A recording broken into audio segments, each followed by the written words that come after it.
আসসালামু আলাইকুম এভরিওয়ান। আমার একটা শিক্ষা প্রতিষ্ঠান আছে। তো আমি কিভাবে এডুটেক্সের মাধ্যমে আমার শিক্ষা প্রতিষ্ঠানের একটা ক্লাসরুম কিভাবে ক্রিয়েট করতে হয় এবং সেই ক্লাসরুমের আন্ডারে স্টুডেন্টদের এড করে তাদের থেকে কিভাবে আমি পেমেন্টস কালেক্ট করতে পারি। তো সেটাই আজকে আমরা আপনাদেরকে দেখাবো। সো এখান থেকে আমি ১ম এই ফার্স্টে চলে যাব ক্লাসরুম ক্রিয়েট করার জন্য ক্লাসরুমসে। সো এখানে গিয়ে একটা ব্যাচ ক্রিয়েট করার জন্য আমার যেটা করা লাগবে সেটা হলো যে add new classroom. So add new ক্লাসরুমে ক্লিক করার পরে আমার এখানে অটোমেটিক্যালি কয়েকটা অপশন থাকে যেখানে আমার কারিকুলাম সেট করা লাগবে। সো আমি ফার্স্ট অফ অল আমি একটা কারিকুলাম নিয়ে নিচ্ছি, লাইক ও লেভেল এডএক্সেল। তো এখানে আমার সাবজেক্ট নিয়ে নিচ্ছি আমি, লাইক আমি যেই সাবজেক্টটা পড়াই ম্যাথ বি, এবং আমার ব্যাচ। সো ব্যাচটা হতে পারে আমার যেমন জুন, আমার নতুন সেশন আসতেছে আমাদের ইংলিশ মিডিয়ামের। সো জুন জুলাই সেশনের 27-এর আমি দিয়ে দিলাম। তো অটোমেটিক্যালি অ্যাড হয়ে গেল। আমি যদি নিচে দিকে যাই, এই যে আমার ক্লাসরুমটা অ্যাড হয়ে গেল। সো এই ক্লাসরুমটা অ্যাড হওয়ার সাথে সাথেই, ব্যাচটা ক্রিয়েট হওয়ার সাথে সাথেই আমি যেটা করব, এই ব্যাচের আন্ডারে যেই পেমেন্টসগুলো আমি স্টুডেন্টদের থেকে কালেক্ট করব এবং এই ব্যাচটা কোন দিন কোন সময় আমি পড়াবো সেই টাইমগুলো সেট করে ফেলবো। তো ফার্স্ট অফ অল আমি এডিটে গিয়েই আমি আমার টিউশন ফিটা আমি অ্যাড করে ফেলবো, এবং আমার অ্যাডমিশন ফি থাকতে পারে, হতে পারে আমার মক ফি। সো আমি বেসিক্যালি মক ফি নিয়ে থাকি স্টুডেন্টদের থেকে। সো মক ফির জন্য আমি মক ফি অ্যাড করে দিব। সো মক ফি নিয়ে নিব এবং এইখানে মক ফিতে স্পেশাল পেমেন্ট সেটা, সো এটাতে আমি এডুপে দিয়ে দিব যে স্টুডেন্টরা চাইলে তারা যাতে অনলাইনেও পেমেন্টটা দিয়ে দিতে পারে। এবং এখানে আমার টাইমিং, লাইক আমি সোমবার আমি এই ব্যাচটাকে ৩টা থেকে ৪:৩০ পর্যন্ত পড়াবো। তো আমি এই টাইমিংটা অ্যাড করে দিতেছি। সো এখানে আমি টাইমিংটা অ্যাড করে দিব এবং এখানে চাইলে আমি মাল্টিপল ডেও, আমি যেমন ওয়েডনেসডে এটাও অ্যাড করে দিলাম, একই টাইমে আমি পড়াই। এবং সাথে সাথে আমি এটা সেভ চেঞ্জ দিয়ে দিলে আমার এই ক্লাসরুমে যে স্টুডেন্টদের ক্রিয়েট করা হয়েছে তাদের স্পেশাল পেমেন্ট এবং টাইমিংটা অ্যাড হয়ে গেল।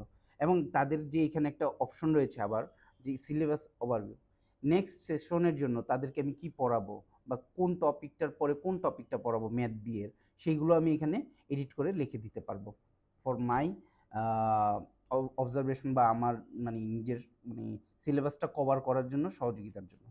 তো এখান থেকে অটোমেটিক্যালি আমি ক্লাসে স্টুডেন্ট অ্যাড করার জন্য আমি অটোমেটিক্যালি চলে যাবো স্টুডেন্টে। তো স্টুডেন্ট থেকে এখানে আমি যে ও লেভেল এডএক্সেল ম্যাথ বি আমার ব্যাচটাকে সিলেক্ট করে ফেলবো। এখান থেকে আমি চাইলে আমার স্টুডেন্ট অ্যাড করতে পারবো। এখানে আমাকে এন্ট্রি দেখাচ্ছে। সো আমি স্টুডেন্ট অ্যাড করবো অ্যাড স্টুডেন্টে এসে। সো অ্যাড স্টুডেন্টে এসে আমি স্টুডেন্টের নাম দিব এমডি জাকির হোসেন,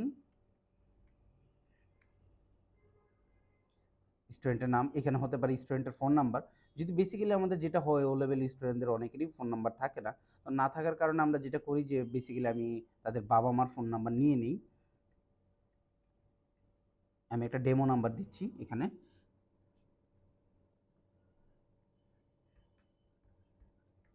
সো এখানে চাইলে আমি স্টুডেন্টদের বাবা মার ফোন নাম্বারও নিয়ে নিতে পারবো। তো আমি স্টুডেন্টের বাবা মার ডেমো একটা নাম্বার নিয়ে নিলাম। তো এখানে দিয়ে জাস্ট, এখন এখানে আমার একটা অপশন রয়েছে ইনস্টিটিউশন।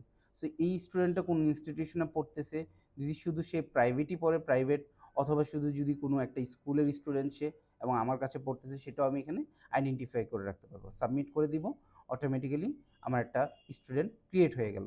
সো এখানে আমি একটা স্টুডেন্ট ক্রিয়েট করে ফেললাম। এবং চাইলে আমি এখন যদি একটা ব্যাচে, তো আমার একজন থাকে না, ১০০ জনও থাকতে পারে, ৫০ জনও থাকতে পারে, ১০ জনও থাকতে পারে। এখন আমার সময় বাঁচানোর জন্য, যাতে করে আমি অ্যাজ এ টিচার আমি তাড়াতাড়ি একসাথে ১০ জন বা ১৫ জনকে অনবোর্ড করতে পারি আমার এই ব্যাচে, এই সফটওয়্যারের মাধ্যমে, সেটা করার জন্য আমি ইম্পোর্ট স্টুডেন্টে যাব। এখান থেকে এক্সেল টেমপ্লেটটা ডাউনলোড করব। এই এক্সেল টেমপ্লেটটা অন করে আমি আমার স্টুডেন্টদেরকে এখানে অনবোর্ড করব। সো অনবোর্ড করার জন্য যেটা করতেছি, আমার কিছু স্টুডেন্ট ডাটা ছিল আগে ডেমো, সেটা আমি এখানে অ্যাড করে ফেললাম। সেভ দিয়ে দিব আমি স্টুডেন্ট ডাটাটা। এবং এখান থেকে আমি চাইলেই এখন অনবোর্ড করার জন্য এখানে ক্লিক করে অটোমেটিক্যালি আমি এখানে আমার যে এক্সেল ফাইলটা টেমপ্লেটটা ডাউনলোড করেছি এবং এডিট করেছি, সেটা আমি এখানে দিয়ে দিব। এবং অটোমেটিক্যালি আমার একসাথে সবগুলি স্টুডেন্টকে অনবোর্ড করে নিতেছে এই সফটওয়্যার। তো যখন আমার এই অনবোর্ড হয়ে যাচ্ছে, কমপ্লিট হয়ে যাচ্ছে স্টুডেন্টদের, এখানে আমার নট এনাফ এসএমএস কোটা দেখাচ্ছে। তার কারণ হলো, আমার স্টুডেন্টদেরকে যারা এই ভর্তি হলো, তাদের বাবা মার মোবাইলে বা তাদের মোবাইলে আমি একটা ওয়েলকাম এসএমএস পাঠাতে পারবো যে এপসাইলন একাডেমিতে তারা অ্যাড হয়েছে। তো ওই এসএমএসটা নাই দেখেই বিদায় এটা দেখাচ্ছে। তো এখানে আমি কেটে দিব। তো আমার স্টুডেন্টরা চলে আসলো। এখন এই স্টুডেন্টদেরকে এড করার পর আমি এই স্টুডেন্টদেরকে পেমেন্টসগুলো নিতে পারবো। কিভাবে নিব? আমরা চাইলে এখান থেকেও নিতে পারবো, যে এখানে আমার অটোমেটিক্যালি অ্যাকসেপ্ট পেমেন্ট রয়েছে, অথবা আমি ড্যাশবোর্ড থেকেও নিতে পারবো। তো আমি এখান থেকে দেখাচ্ছি সেমই জিনিস।